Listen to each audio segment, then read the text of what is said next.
Selamat pagi saudara-saudari dikasih Kristus. Mari kita mengawali hari baru dengan mendengarkan firman Tuhan yang diambil dari Injil Markus bab 12 ayat 1 sampai dengan 12. Tuhan bersamamu. Inilah Injil suci menurut Santo Markus. Pada suatu hari Yesus berbicara kepada imam-imam kepala, ahli-ahli Taurat dan kaum tua-tua dengan perumpamaan. Katanya, adalah seorang membuka kebun anggur dan membuat pagar sekelilingnya. Ia menggali lubang tempat memeras anggur dan mendirikan menara jaga. Kemudian disewakannya kebun anggur itu kepada penggarap-penggarap, lalu ia berangkat ke negeri lain. Ketika sudah tiba musim panen, ia mengutus seorang hamba kepada penggarap-penggarap itu untuk menerima sebagian dari hasil kebun. Tetapi hamba-hamba itu ditangkap dan dipukuli oleh para penggarap, lalu disuruh pergi dengan tangan hampa. Kemudian pemilik kebun anggur itu menyuruh pula seorang hamba lain kepada mereka. Orang itu mereka pukuli sampai luka kepalanya dan sangat mereka permalukan. Lalu pemilik itu menyuruh seorang hamba lain lagi dan orang itu mereka bunuh. Dan banyak lagi yang lain, ada yang mereka pukul dan ada yang mereka bunuh. Kini tinggal satu orang, yakni putranya yang terkasih. Dialah yang akhirnya diutus kepada mereka, sebab pikirnya putraku pasti akan mereka segani.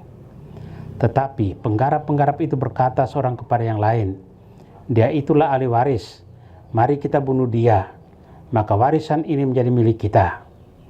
Mereka menangkap dan membunuh dia, lalu melemparkannya keluar kebun anggur itu. Sekarang apa yang akan dilakukan oleh pemilik kebun anggur itu?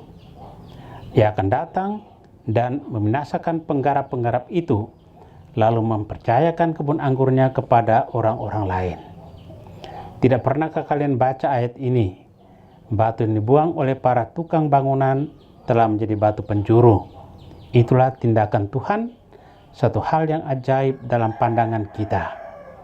Lalu mereka berusaha untuk menangkap Yesus karena mereka tahu bahwa merekalah yang dimaksudkannya dengan perumpamaan itu. Tetapi mereka takut kepada orang banyak, maka mereka pergi dan membiarkan Yesus. Demikianlah sabda Tuhan.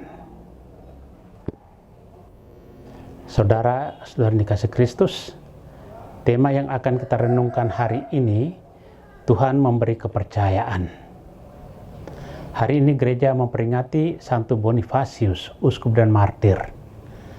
Dalam tugas pewartaan, Tuhan Yesus banyak menggunakan perumpamaan. Salah satu perumpamaannya adalah tentang penggarap kebun anggur. Kebun anggur dalam perumpamaan ini adalah bangsa Israel atau yang disebut juga bangsa pilihan. Penggarap kebun anggur adalah umat Israel sendiri, khususnya para pemimpin masyarakat. Tugas penggarap kebun anggur adalah memelihara atau merawat kebun anggur agar menghasilkan buah sebagaimana dikehendaki Allah, sang pemilik kebun anggur. Allah menghendaki agar hidup iman kita menghasilkan buah yang berlimpah. Maka iman itu dianugerahkan kepada orang yang dipercayainya, agar orang itu memelihara dan memupuk iman dengan kebajikan, ketekunan, penguasaan diri, kesalehan, dan kasih. Iman seperti itulah yang akan menghasilkan buah melimpah dalam kehidupan. Selanjutnya, Allah akan menganugerahkan kepada orang beriman keselamatan. Mereka akan luput dari kejahatan dan nafsu duniawi yang menghancurkan. Perumpamaan tentang kebun anggur yang dikatakan Yesus dengan jelas menggambarkan bagaimana anugerah Allah yang diharapkan menghasilkan buah melimpah itu ternyata diancam oleh kejahatan. Namun, Allah menganugerahkan putranya yang tunggal yang menjadi batu penjuru, yakni Yesus Kristus, yang akan menyelamatkan semua orang yang percaya kepadanya. Saudara yang terkasih, pesiaran kita di dunia ini adalah masa menggarap kebun Tuhan, kesempatan bekerja, dan masa untuk berjuang. Tuhan mengharapkan hasil yang baik dari kebun itu. Tuhan rindu akan hasil yang memuaskan dari segala tanggung jawab kita di dunia ini. Sebab masing-masing diberi tanggung jawab yang berbeda sesuai porsinya. Akan tiba saatnya Yesus, anak dari Bapa pemilik kebun itu, datang kepada kita.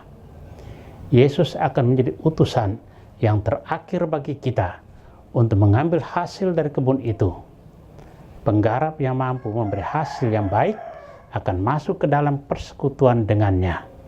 Sebaliknya, jika penggarap itu tidak bisa dipercaya, maka ia akan datang dan membinasakannya, lalu mempercayakan kebun itu kepada orang lain. Tuhan memberkati kita. Amin. Marilah kita berdoa. Tuhan, pagi ini kembali kami naikkan syukur dan permohonan. Terima kasih sudah menjaga kami saat tidur maupun bangun. Terima kasih untuk udara sejuk dan segar pagi ini. Bukalah mata hati kami di awal hari ini. Mampukan kami memandang kemurahan dan karya-Mu, serta memuji dan memuliakan-Mu melalui pekerjaan dan pelayanan kami hari ini. Bimbinglah kami selalu untuk menyadari kesalahan kami dan bertobat, sehingga kami sungguh rendah hati, mau membuka hati dan siap menerima rahmat-Mu yang akan tinggal dalam hati kami. Kristus terang dunia, berkatilah keluarga-keluarga kami, jadikanlah kami alat kasih-Mu, dan pantaskanlah kami menjadi hamba-Mu yang setia. Amin. Tuhan bersamamu. Semoga kita sekalian, orang-orang yang terkasih dan doakan, seluruh aktivitas kita hari ini dilindungi, dibimbing, dan diberkati oleh Yang Maha Kuasa, Bapa dan Putra dan Roh Kudus. Amin.